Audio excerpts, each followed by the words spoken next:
ወጣቱ ልጅ የመጀመሪያ ደረጃ ትምህርት ቤት አስተማሪውን በሆነ ሰርግ ላይ ያገኘዋል። ታዳሩ በመተትና በአድናቆት ሰላም ካለው በኋላ አስታወስከኝ አለ። አስተማሪውም ግራ በመጋባት ውስጥ ሆኖ ይቅርታ አላስታወስኩም፣ እንዴት እንደተዋወቅን ልትነግረኝ ትችላለህ በማለት መለሰለት። ወጣቱም ልጅ እንዲህ እያለ ተረከለት። ሶስተኛ ክፍል እያለን ያንተ ተማሪ ነበርኩ። ታዲያ አንድ ቀን የክፍል ጓደኛዬ ቆንጆና ልዩ የሆነ የእጅ ሰዓት ሰርቄበት ነበር። እሱም እያለቀሰ ሄዶ የእጅ ሰዓቱ እንደተሰረቀበት ላንተ ይናገራል።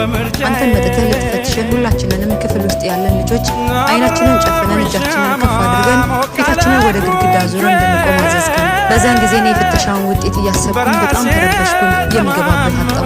አስበው ሰዓቱ በኔ ኪስ ውስጥ ተገኝቶ ሁሉም ተማሪ ሌባ እያለ ሲሰድበኝ ግቢ ውስጥ መጠቋቆሚያ ሲሆን ከትምህርት ቤት ተባረሬ ወላጅ አምጣ ስባል ወላጆቼ ይህንን አሳፋሪ ድርጊት ሲሰሙ በዚህ ጭንቅ ውስጥ እያለሁ የፍተሻው ተራ ደርሶ እጅ ወደ ኪሴ ሲገባና ሰዓቱን ቀስ አድርገህ ከኪሴ ስታወጣው ተሰማኝ። በቃ መጥፎ ዜናው ሊናገር ነው አለቀልኝ ብዬ ስጠባበቅ አንተ ግን ምንም ሳትል የመጨረሻው ልጅ ጋር እስክትደርስ ፍተሻውን ቀጠልክ። ፍተሻውም ሲያልቅ አይናችሁን ግለጡና ወደ የቦታችሁ ተመለሱ አልከን። እኔ ግን መልሰህ ታቆመኛለህ ብዬ መቀመጡን ፈራው።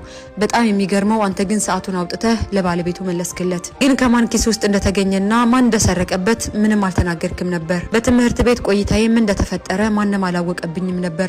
አንተ ምንም ብለኸኝ አታውቅም። እኔ ግን ስሜንና ክብሬን እንዳዳንክና ስብዕና እንደጠበቅክልኝ ዛሬም ድረስ አስታውሳለሁ። አንተም ይህንን ታሪክ ቶሎ ተረሳለህ ብዬ አልገምትም።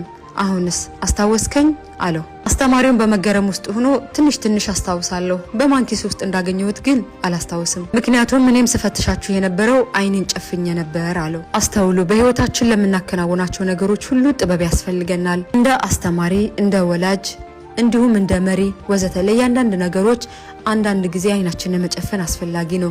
ምክንያቱም ሁሉም ጥፋቶች በቅጣት ብቻ አይታረሙም።